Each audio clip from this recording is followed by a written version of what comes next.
Hi logical thinkers, welcome to coding underscore puzzle YouTube channel. Today I am going to explain this particular program. Before moving on to the explanation, pause the video for few seconds and then try to guess the output.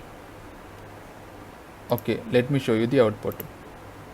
In the console you are able to see the print statement, that is the 8th line is getting printed. I would like to explain this particular program in 3 major steps. The first one is if statement, major writing format, and the dangling else problem, and the flow of control, that is debugging the entire application. Step 1. The 2 major types are if with curly braces, that is if condition within parenthesis and then opening and closing braces. If without curly braces, this is the second format. Okay, that is if condition and then nothing after that. If this particular condition is true, then the 4th and 5th line will be executed. That is, this if will have the control of the 4th and 5th line, that is the line between these 2 curly braces. If this condition is false, then directly the 7th line will be executed. Whereas in this if statement, if this condition is true, the 11th line will be executed. If this condition is false, then the 12th and 13th line, that is the line after 11, will be executed. The reason is this if, since it doesn't have the curly braces, it has the control only one line next to it, that is the 11th line.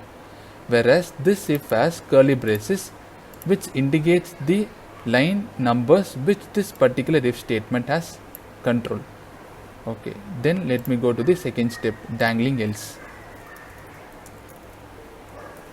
Let me show you a program. If condition and then if condition and then the else. From outside a point of view, we think that this particular else belongs to this particular if. But according to the Java program, this particular if belongs to this particular if only.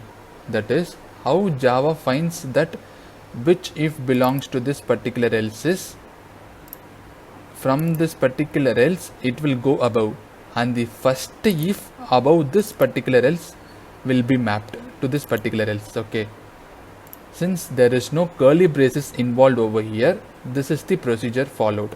For example, let me show you a second program. If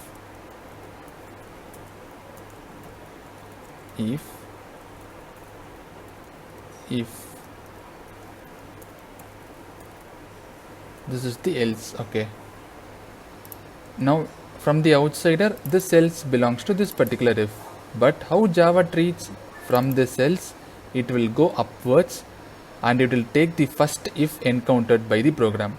So in the 9th line we have one if, so this particular else will be mapped to this particular if. Okay, I think now you understand how the mapping takes place. This is for without curly braces only.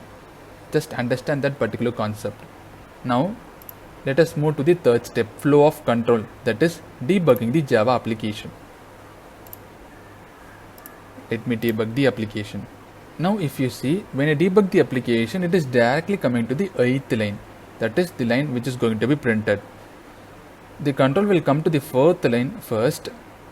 If this condition is true, then it will go to the 5th line. Here if false, from the outsider perspective, now we will think that this particular if doesn't have any else, so nothing will be printed.